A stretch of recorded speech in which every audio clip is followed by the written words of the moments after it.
السلام علیکم، بطین الحق حاضر۔ آج کا موضوع ذرا سا ہٹ کے ہے۔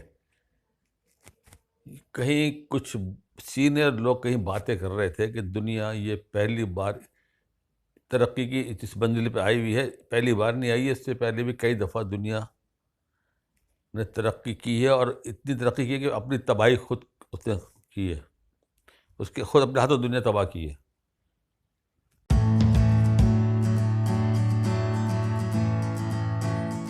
اچھا، تھے میری عمر کے، تھوڑا سا میں بھی شیئر کروں آپ سے۔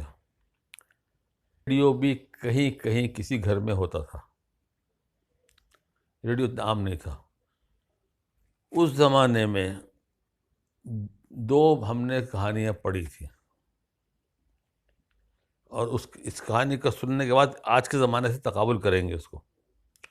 ایک تو ہم یہ پڑھتے تھے، اگر میری عمر کے لوگ جو ہیں وہ بھی گواہی دیں گے کہ صاحب وہ ایران، اس پرانے زمانے میں ایران کا ایک بادشاہ ہوتا تھا جمشید، اس کے بعد ایک پیالہ ہوتا تھا، اسے جس کو کہتے تھے وہ جامع جمشید، جمشید کا پیالہ، وہ اس میں دنیا میں کہاں کیا ہو رہا ہے وہ بیٹھ کے دیکھ لیتا تھا۔ یہ اس زمانے کی بات کر رہا ہوں جب یہ ریڈیو بھی عام نہیں تھا، تو لوگ اس کو کہانی سمجھتے تھے۔ دوسرا واقعہ جو میں نے بھی پڑھا تھا اس زمانے میں، کہ حضرت اسرائیل کو حکم ہوا کہ دنیا کو اب تباہ کر دو، اب یہ کسی وقت بھی خدائی کا دعویٰ کرنے والے ہیں۔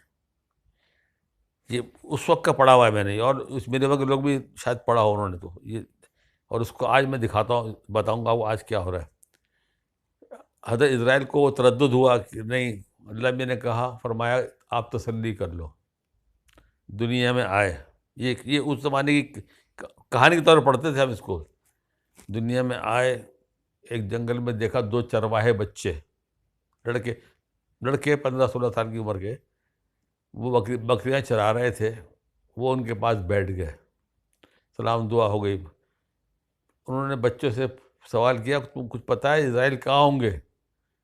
اس کتاب کے مطابق لکھا ہوا ہے کہ ایک بچے نے کہا ابھی بتاتا ہوں، اس نے جیب اپنے تھیلے میں سے ہاتھ ڈال کے کوئی چیز نکالی، حساب کتاب دیکھا، اس نے کہا آسمان پہ تو نہیں ہے، میں دنیا میں ڈھونڈتا ہوں۔ 2-4 منٹ اس نے لگائے، اس نے کہا جی میں نے ڈھونڈ لیا دنیا میں کہاں ہے، اور دنیا میں کہیں بھی نہیں ہے، یا تو آپ ہو یا میں ہوں، میں تو ہو نہیں سکتا، نہیں آپ۔ حضرت اسرائیل نے توبہ کری، اور انہوں نے جا کے دنیا کو الٹا دیا۔ اب کچھ دن پہلے کی بات کرتا ہوں میں آپ کو، سندھ میں گیا ہوا، میں بتایا بڑا شوق ہے، گھومنے پھرنے کا بہت شوق ہے۔ میں نے سندھ میں ایک چرواہا خود دیکھا اپنی آنکھ سے، وہ چلتا ہوا جا رہا تھا، اس کی پیٹھ کے اوپر سولر کا پینل لگا ہوا تھا چھوٹا سا۔ میں نے اس کو روکا، میں نے کر کے آ رہا ہے، دیکھا ہاتھ میں موبائل، وہ گیم کھیل رہا تھا۔ اب آپ دیکھیے دنیا کی ترقی کہاں سے کہاں پہنچی ہے۔ دوسرا واقعہ جو ہم پڑھتے تھے اسی زمانے میں، کہ حضرت سلیمان علیہ السلام کے پاس تخت تھا، بڑا تخت، اس پہ 1-1 لاکھ آدمیوں کو لے کے وہ جن اڑتے تھے۔ آج اس وقت، ابھی تھوڑے دن پہلے جو افغانستان سے امریکی فوجوں کو جانا پڑا، انہوں نے وہاں کے مقامی لوگوں کو جو بھرا جہاز میں، ان کا B-52 بمبار ان کا جہاز ہوتا ہے، ایک طرح کارگو جہاز ہوتا ہے، وہ ایک ہی ٹائم میں انہوں نے 1300 آدمی اٹھا کے وہ انہوں نے بحرین پہنچایا ان کو وہاں سے۔ اس سے زیادہ بڑا جہاز جو ہے روس بنا چکا ہے اینٹونیو 225 کے نام سے۔ دو جو انسانوں کے وزن پہ میں نے تقسیم کیا تھا، میں آپ کو پورا حساب بتاتا ہوں کہ وزن کے برابر وہ جہاں وزن لے کر اڑتا ہے آج اس دور میں بھی، 250 ٹن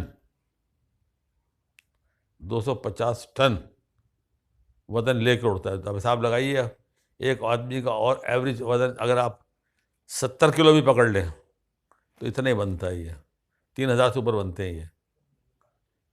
یہ بھی جو اس زمانے کی داستانیں اب آہستہ آہستہ پھر یہاں ریوائیو ہو رہی ہیں۔ چھوٹا ایک زمانہ وہ تھا، اسی 52، 53، 54 میں میں نے خود ہیڈ لائن پڑھی تھی اخبار جنگ کی، دنیا کا سب سے بڑا مسافر بردار جہاز بحر اوقیانوس کے سفرے میں روانہ ہو گیا. کتنے لوگ لے کر اڑا تھا اس زمانے کا؟ وہ 60 آدمی. یہ 60-70 سال کے اندر وہ 50-60 سے وہ 3000 پہ نوبت آ گئی. تو جو قرب قیامت کی نشانی ہے نا، یہ دنیا ہمارے جو رہنے والے ہیں یہ خود اپنے ہاتھ اس کو تباہ کریں گے. دیکھیے غور کیجیے گا اس پہ کہ دنیا کی جس طرح یہ ترقی ہو رہی ہے یہ اچھی علامتیں نہیں ہیں. اور خاص طور پہ 1960 کے بعد جو ترقی ہوئی ہے وہ ہزاروں سال کی تہذیب کو بھی چھوڑ دیا پیچھے انہوں نے. بہت تیزی سے ترقی کا جا رہا ہے. یہ ترقی کیا، یہ تباہی کہہ لیں اس کو. اب آپ یہ واقعہ سن لیں، لیکن لطیفہ نہیں لیں، حقیقت لیں، لیکن لطیفہ بن گیا. کراچی سے حاجیوں کو پانی کے جہاز سے بھی حاجی جاتے تھے کچھ عرصے پہلے تک. ایک حاجی جاتا تھا، 10 آدمی چھوڑنے آتے تھے اس کو. جس طرح ایئرپورٹ پہ جیسے ہم دیکھتے ہیں کوئی مسافر جاتا ہے، ہم لوگ باہر کھڑے ہو جاتے ہیں، جس کو آنا ہوتا ہے یا چھڑ جانا ہوتا ہے وہ گلے مل کے چلا جاتا ہے. ایسے ایک صاحب کا بیٹا حج پہ جا رہا تھا، اس بیٹے کا نام تھا اسلام. وہ بڑے گلے وغیرہ مل کے جو بیٹا روانہ ہوا، ابھی 10-15 قدم آگے چلا تھا بیٹا، بڑے صاحب کو کچھ یاد آیا. زور سے انہوں نے آواز لگائی، اسلام. فوراً پبلک سے جواب آیا، زندہ باد. وہ بڑے میں ہڑبڑا گئے. اور دوبارہ آواز لگائی، اسلام. اور زور میں لوگوں نے جواب دیا، زندہ باد. بیچارے چپ ہو گئے بڑے میاں. یہ بھی ہے قوم کی جذبہ، دیکھیے یہ بھی ہے، یہ بھی ہے.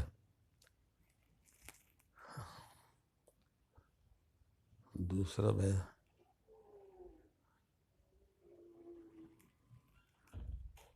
قرب قیامت کی نشانیوں میں ایک یہ بھی تھا، یہ بھی ہے کہ شریف شرفا منہ چھپائے پھریں گے، رذیل اکڑتے پھریں گے.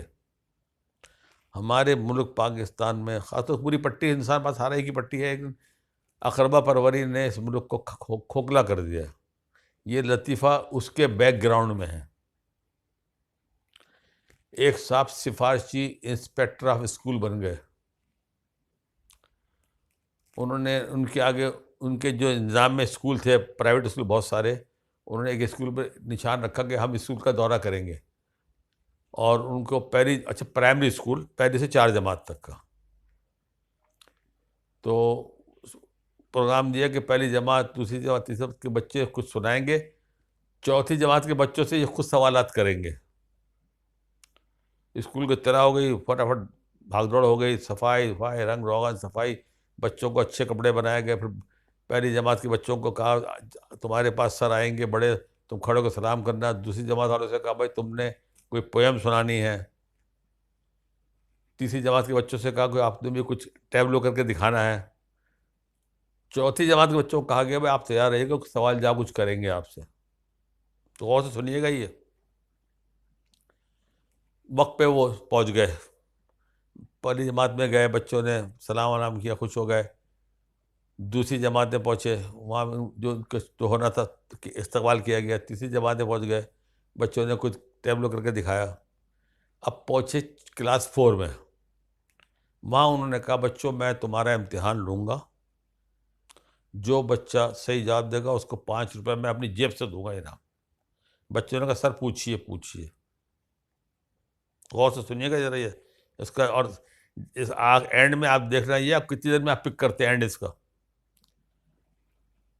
انہوں نے سوال کیا بچوں ایک سوال ہے تمہارے ساتھ. ایک سڑک 20 میل لمبی ہے، میرے گھر میں کھچڑی پکی ہے، بتاؤ میری عمر کتنی ہے؟ بچے تو ایک دوسری شکل دیکھ رہے. ایک بچہ ہنسی پڑا، ان کو غصہ آ گیا. ہیڈ ماسٹر سے کیا آپ نے بچوں کو طویل سکھایا، مذاق اڑا رہے ہیں، ہنستے ہی ہے بجائے جواب دینے کے. کسی کو جواب آتا ہے؟ ایک بچہ کھڑا ہو گیا، سر مجھے جواب آتا ہے اس کا. بتاؤ. سر آپ کی عمر 40 سال ہے. بالکل صحیح بتائے، شاباش. تم نے کیسے اندازہ لگایا، کس طرح لگایا؟ اس نے کہا سر میرے ایک بڑے بھائی ہیں، میرے والد کہتے ہیں کہ وہ آدھے پاگل ہیں اور ان کی عمر 20 سال ہے. آپ پورے ہیں، آپ 40 سال کے ہو گئے. چلیے جی پھر صحیح، انشاءاللہ سمجھ میں آ جائے. اللہ کرے آپ کے لطیفہ یہ. اللہ حافظ.